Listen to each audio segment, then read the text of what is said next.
Welcome back, Novello Nation, to another episode of the Aaron Novello podcast. I have with us a marketing guru, the creative director and founder of MoxieTonic Marketing, a nerd and a marketing rock star, Mrs. Natalie Gowen. I appreciate you taking the time to be with me today. Thanks, Aaron. It's really great to be here. Yeah, so, I had the good fortune I connected with you after I spent some time with Advance Your Reach, and they recommended you to help me with some things that we were doing. And one of the things you shared with me, which was very interesting, is this idea of like story brand.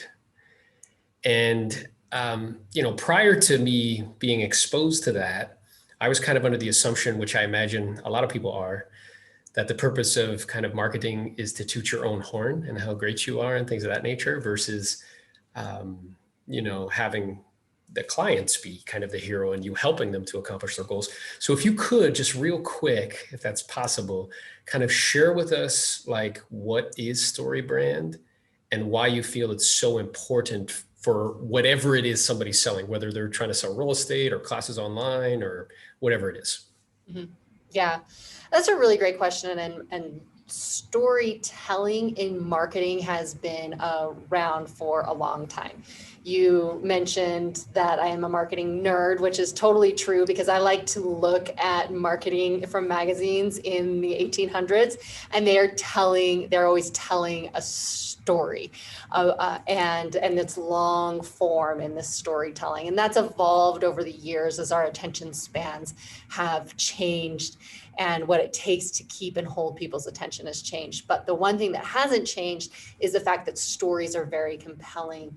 The place where most business owners and especially most individual brands, it's especially easy to fall into this trap when it comes to storytelling in marketing is we get confused as to whose story we're telling. As a business owner, I'm tempted to tell my story. I'm tempted to tell the story of me, my journey, and how great my company is. But really, the story that needs to be told and the story that captures people's attention is their own story. So if you're talking to your customers, it's the story of their journey that's going to hold their attention more than tooting your own horn. Yeah, that is so interesting because I see in my field, not only with selling real estate in high volume, but also coaching and training agents throughout the country, the tendency for people is to lead with themselves, how great I am, how many homes I've sold, things of that nature. And what you're saying here is that storytelling has been around forever. It's been one of the main mechanisms for us to be able to disseminate information from one human to another.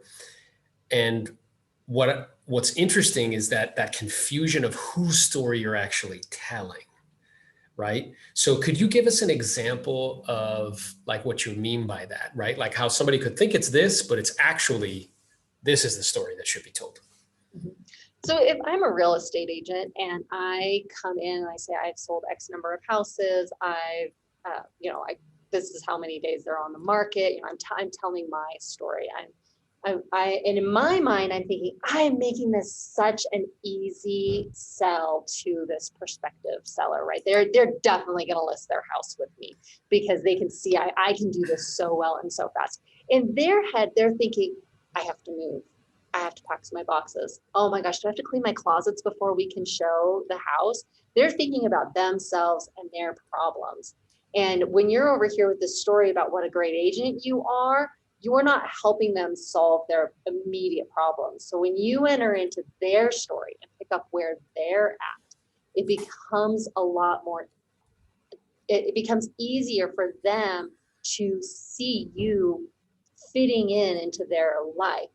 Hey, one of the things that I do as an agent is I'm going to help you get your home ready to be show worthy. And this is how. Well, now you've just eliminated this question out of their mind. They're no longer thinking about it. Do I have to do X, Y, and Z? You've addressed that problem, and now they can pay attention to the next thing that you say to them, which could be, And when we go through these steps together, I've seen houses close as little as 5 days or whatever it is, not close. I'm not a real estate Yeah, agent. yeah, yeah. Get an offer that's acceptable. So this is so interesting Yeah. because it's kind of like reverse engineering, because I'm very much so like a geek of selling. And what I Mhm. hear you saying to me is by asking questions versus talking about myself, right? All the time, how great I am, whatever. But asking questions to Natalie and saying, like, I'm curious in terms of this move, ultimately time frame wise, like how soon would you and your family like to make this happen? And really gathering as much information as I possibly can. And through gathering all that information, then I can position, right, the story that I'm going to tell to be an answer or a solution to those problems that they already have in their mind. Is that right? Mhm. Exactly right. Because if you come in too and you're seeing things along the lines of, I'm on track to be the top agent in my brokerage, because they're a decent human being, they're going to think, congratulations, I'm so proud of you. I actually need to go find somebody to help me sell my house. And they don't make that connection that you being the best agent in your brokerage and them selling their house actually goes together. They just don't connect those dots because they're so in their head with their problems. Yeah, that's so interesting. And I'm aware that that's totally true, 1,000%. And what I'm aware of is that there is a little bit of an element where they want to know what I know what I'm doing, right? And via social proof or think different things, Mhm. they'll be able to determine that. At the same time, making that shift to focusing on what their goals and objectives are, and then having a story be the solution to those problems positions you completely above the rest, because most people are going to go in and talk about themselves all the time and tell the story about their company. Now, one of the things you shared with me, which was really like an insight for me and really changed the way that I think about, conversations and marketing per se, is you shared with me kind of the story of Star Wars. So if you're open to that, if you can kind of share with people the example of what you mean by making the other individual or your client or prospective client the hero of the story. In marketing, the goal is to make the customer the hero. They're the ones that are on the journey. They're the ones with the problem that needs a solution and an outcome where they win the day. So the analogy that goes back to Star Wars is the customer is Luke Skywalker, who has a bunch of problems, gets the training he needs, and then ultimately wins the day. You, as the business owner, get to be the person who guides him along the way. And you get to play the role of Obi-Wan or Yoda, and in giving that training, that guiding. You're the one with the experience, but your clients are the ones who win the day. Yeah, that's awesome. It's such a like that was like to me was like an explosion in my brain. Like, whoa, that is so interesting, kind of shifting that. And once you're clear on that, I think it really begins to change messaging. It changes stories, right? So, like, I'm sure you've seen where companies come to you and they think they got their stuff together and they show you their story that they're telling, and you're like, nah, dude, like this is all about you, right? Right.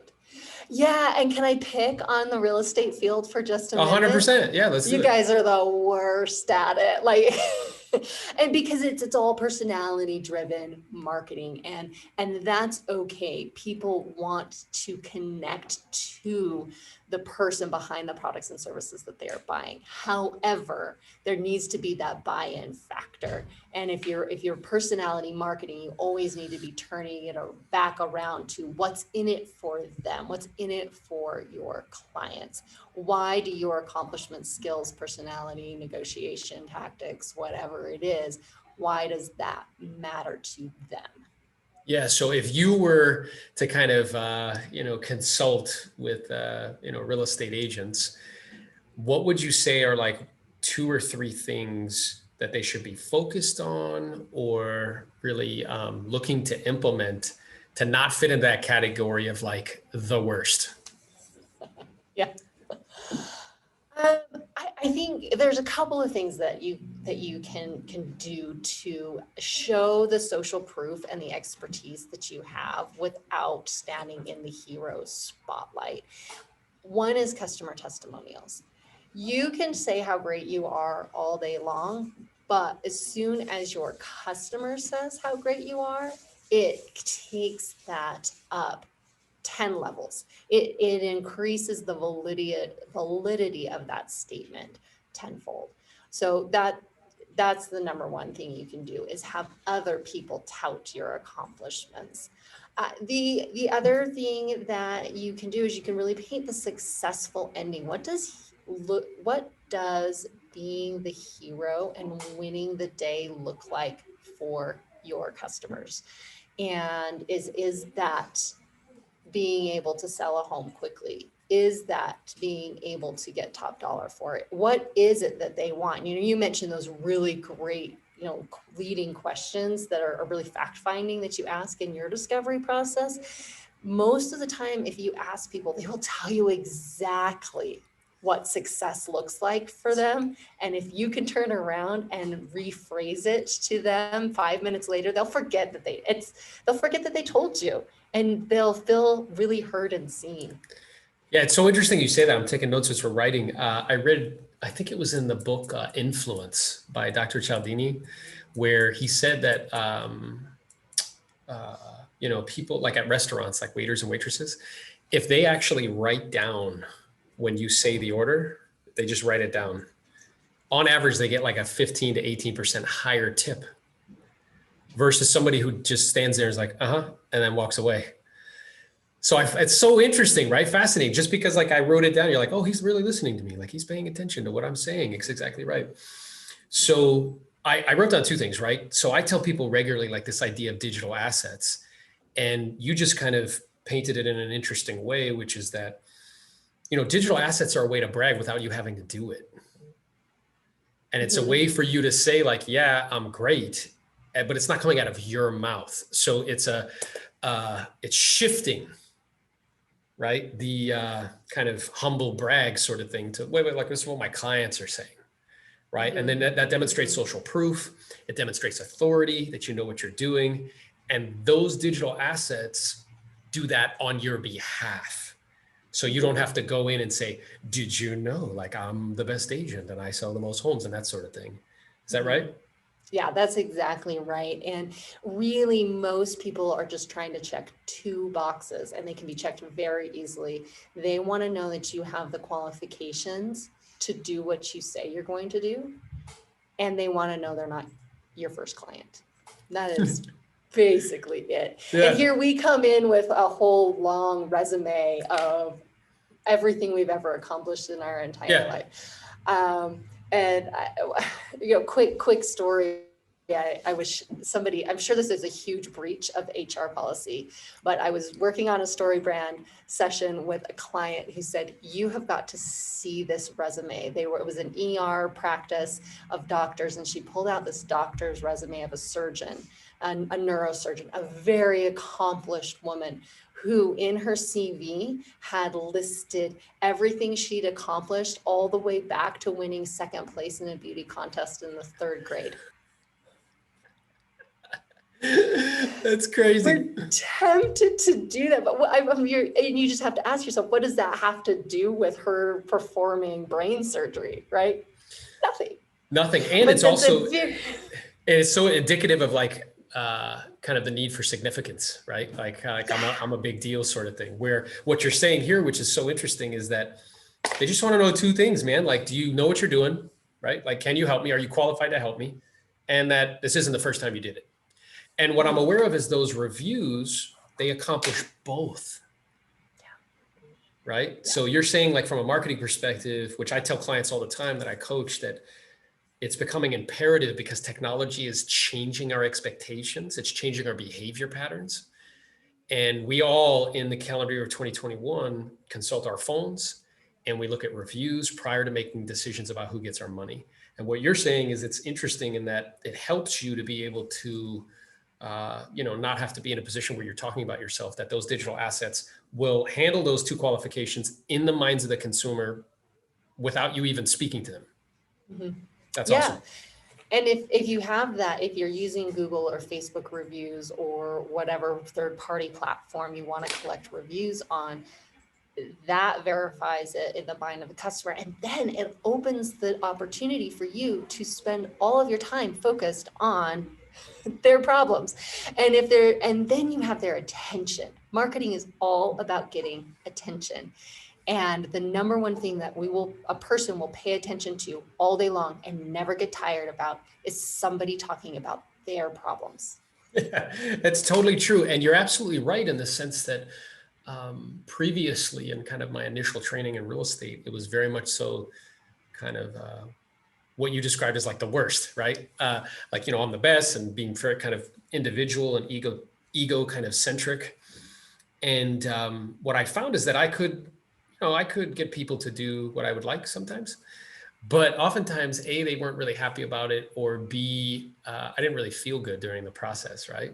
And it also wasn't something that like there was capacity in. And once I made that shift of what you're really describing is coming from a place of contribution, which is like, I can't really be present with you if I'm talking about myself.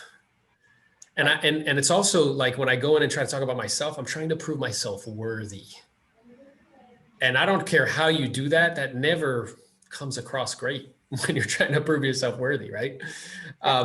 So that's so interesting. Now, I did write down here, one of the other things you said is paint a successful ending. So talk to me about like some ways that you think agents or business owners in general could go about creating some sort of medium, whether it's video or whatever, that demonstrates what a successful ending looks like. Mm-hmm. One of the really important things when you're painting that successful ending is that it creates stakes in the story.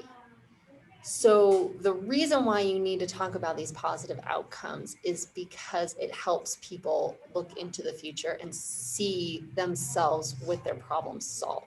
So that's the key, is you need to show what life looks like when the problems are solved. And it's not the house is sold and we're moved in comfortably.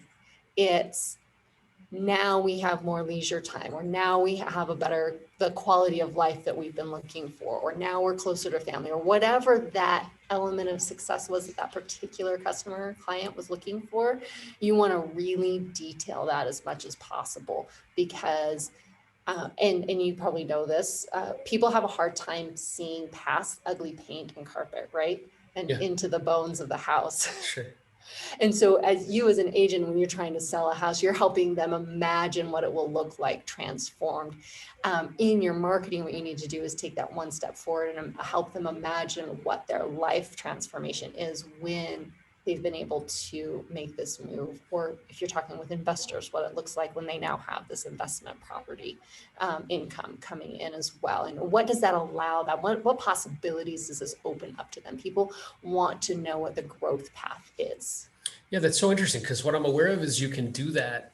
Either what comes up for me as we're having this conversation is either in a medium of some sort. So I wrote down maybe like taking a video of specific success stories with clients that you've helped sell their home, and then telling the story, such as like, the Smiths were on the market for 6 months with another agent. They didn't sell. They were feeling down and dejected, didn't know what to do. We had the good fortune of meeting with them. We helped them get their home sold in a week. They're now out in California, and here's a picture of them, and they're enjoying their life, right? So that's an example of what you're describing, correct? Yeah, exactly. And that's the perfect thing. Those are not hard to put together. When you take the time to do that, the shelf life that those kinds of assets have and the impact that has on future growth for your business is tremendous. Yeah, those can, like, what comes up for me is the word like evergreen. They can be like evergreen in the sense that once you shoot them, they can exist forever, sort of thing. And what I'm also gathering from you is you want to get a lot of different types of experiences, because in those types of experiences, the different clients will see themselves in it. And that could be simple things like where the property was sold. They could be like, oh, well, I live in that neighborhood, or I live in that city, right?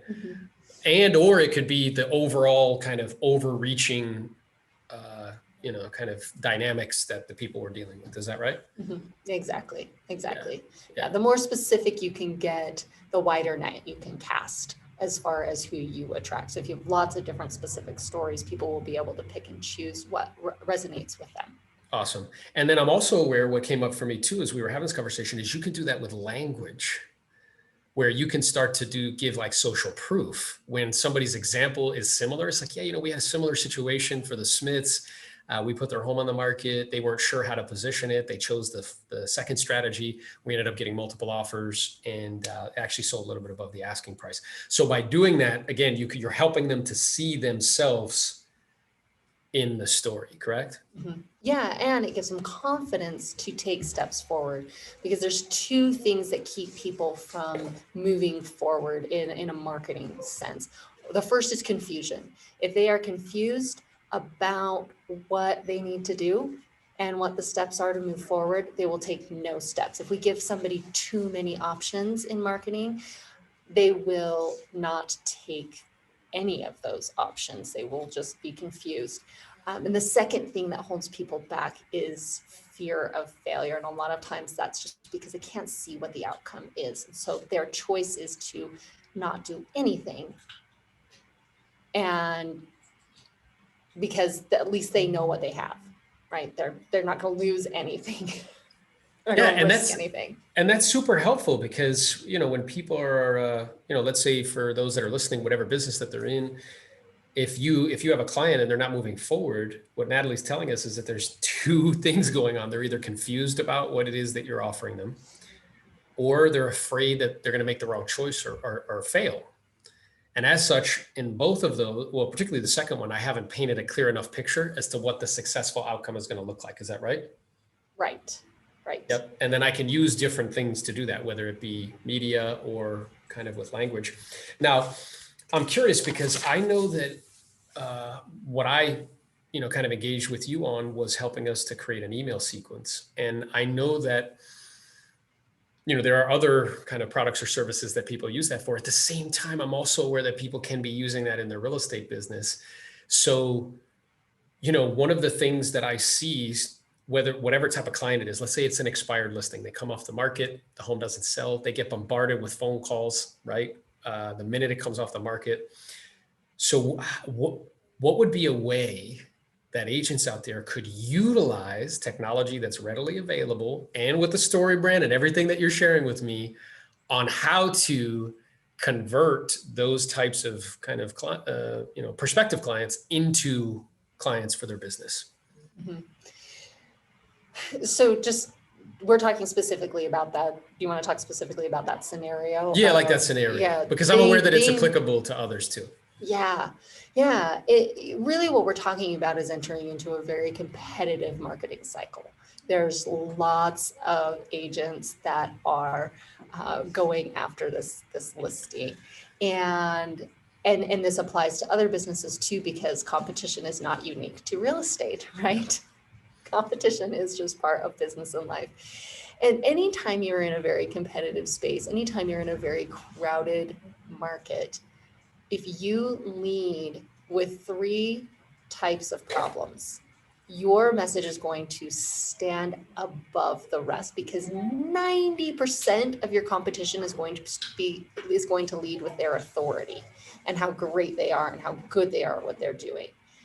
If you come in and say, I see that your house was on the market for 6 months and didn't sell, that's their external problem. That's the problem that's staring them in their face. That's the first type of problem to address. And then if you follow that up with saying, I can imagine that this feels incredibly frustrating to you, disappointing, and that your goals for moving forward have been put on hold.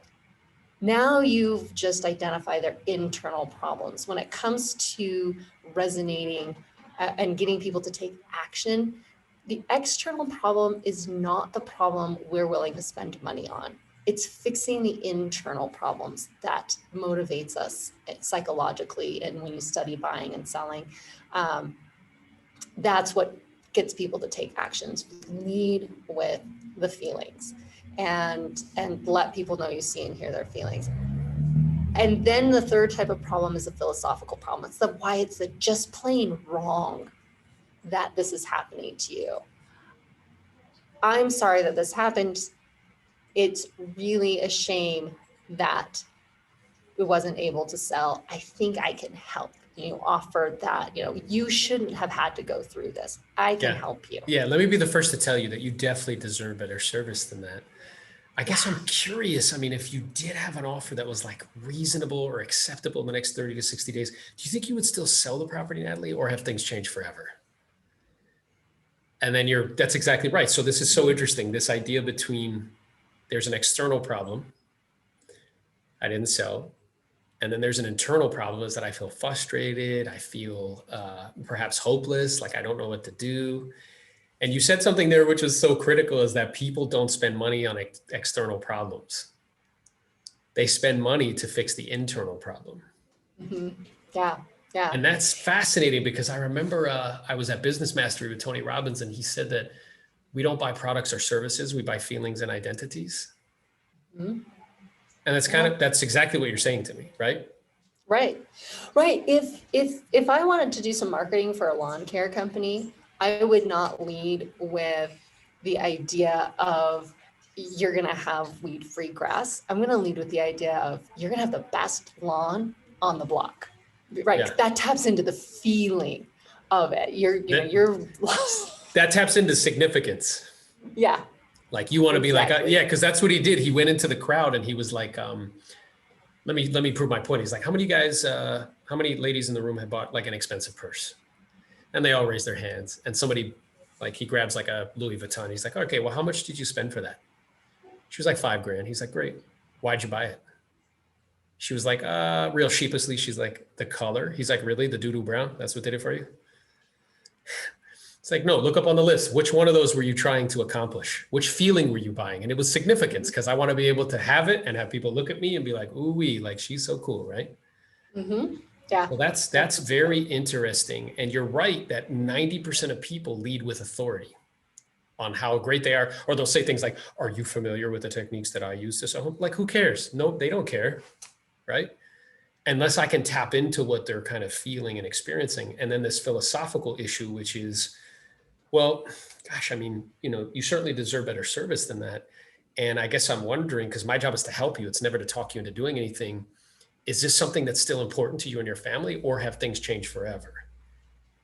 And when I say the change forever, it's like I'm slamming that door shut. And they're like, well, no, they haven't changed forever. We still want to do. Okay. So if you had an offer that was reasonable or acceptable in the next 30, 60 days, would you still sell it? Yes, we would. Great.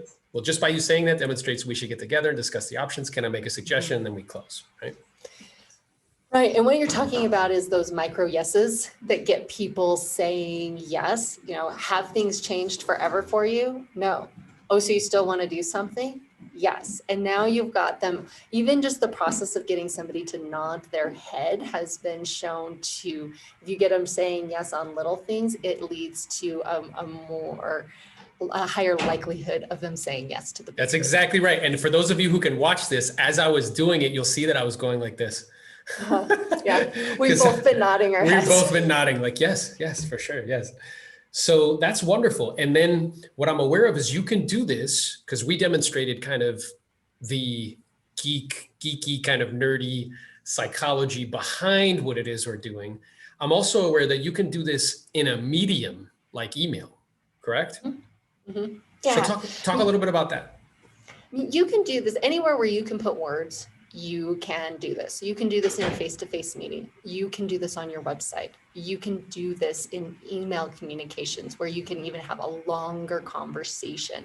So for example, when we put together that email series for you, we went through problems, solutions, transformations, successes in a much longer conversation. And that allows for people to really sit with that and get their overcome their objections, get their questions answered. And then the call to action is always the same. That if there's one other thing besides leading with authority that most people do wrong in marketing is that they feel like by giving everybody all the options, they will not let anybody slip through the cracks. But what ends up happening is you give people too many options and they all slip through the cracks. It's so funny you say that because I tell people regularly, the example I give is like, if you've ever been to like Subway, and you're like, hey, I want some mustard. And they're like, okay, what kind of mustard do you want? You're like, I don't know, what kind you got? And they give you like 10. My brain shuts down. just like, boop, like, I don't care. I don't even want mustard anymore. Right. Mm, yeah. So, and that's exactly what you're describing, right? Where they try to throw the kitchen sink at them versus giving them a tailored solution based on what they've kind of, shared with me. Correct. Right. When I walk into a sandwich shop, I want you to tell me which mustard goes best with the meat I chose. I want you to be the expert. I just want to be able to say yes or no to mustard. And that's what makes a great call to action, something that is just something easy to accept or reject. Yes, I want to list my home. No, I don't. Yes, I want to move forward with you. No, I'm exploring other options. When we say things like, do you want to learn more? Do you want to get started? These are all ambiguous calls to action. A concrete call to action. Would you like to sign a contract today? Yeah. So when I see Yes you, if it makes or no. sense, Natalie, and you feel comfortable and confident with me that I can help, you check me out online, you see that due diligence, and you see, our track record and reviews. It seems as though you'd be open to the possibility of hiring me to help when I see you tonight at 6, correct? And Yeah, Natalie's like, right? yeah, okay, great. So I'll bring with me the appropriate documentation, and provided it all makes sense, we'll get started. Okay. Yes. And that's a call to action that's very specific. It's not wishy-washy, right? Very specific because you told them what you were going to do, what the outcome was, and what time it's going to happen. It's perfect. Which Such a in their, concrete call to action. yeah, I love that. So that's so interesting. And I share with people all the time. It's like, I want to get to a definite no or a definite yes. I don't want in between. So whether it's in your marketing or in your language, just like that question I said, like, is it still important to you, or have things changed forever? That's a yes or a no. It's not in between. Mm-hmm. And doing that regularly, right? And you really do, I know you do, because this is what you do, that if whatever business somebody's in, but particularly let's say for agents, if they created like a sequence for certain type of people, whether it's expireds, whether it's for sale by owners, somebody trying to sell on their own, where they could, with a combination of language and speaking to them, but also like an email sequence where we're using story brand, telling stories, giving people, kind of speaking to their external problem and their internal problem, and then showing them what the end result would be with like testimonials from clients or things of that nature, that would lead to conversion and lead to deals, correct? Mm-hmm. Absolutely.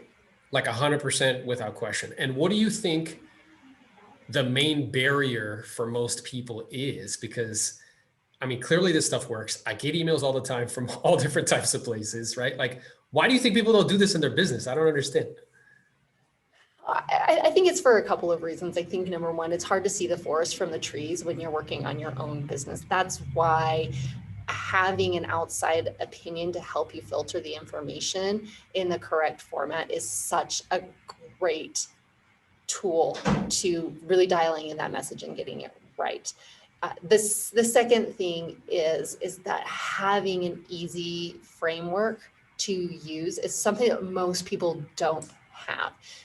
That is why I'm a huge proponent of the story brand methodology, which is something I didn't create, but as a certified story brand guide through this program, we get access to it. And it's actually available to anyone. You can go to storybrand.com and learn more about it. And there's a ton of resources for the story brand framework, but it's 7 simple elements of marketing, a lot of which we've talked about in our conversation.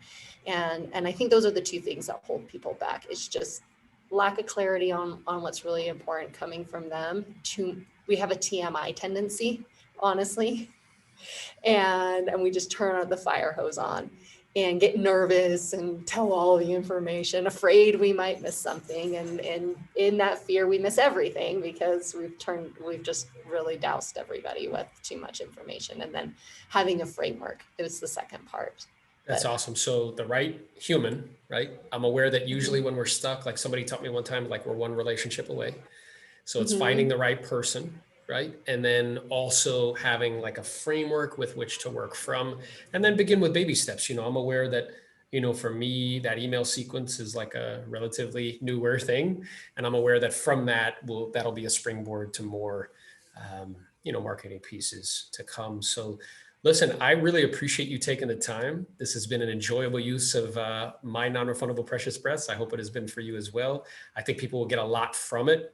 I love to kind of geek out with another geek who is interested in how to sell stuff to other people. And if people want to find you because you are a rock star in the space, where could they find you?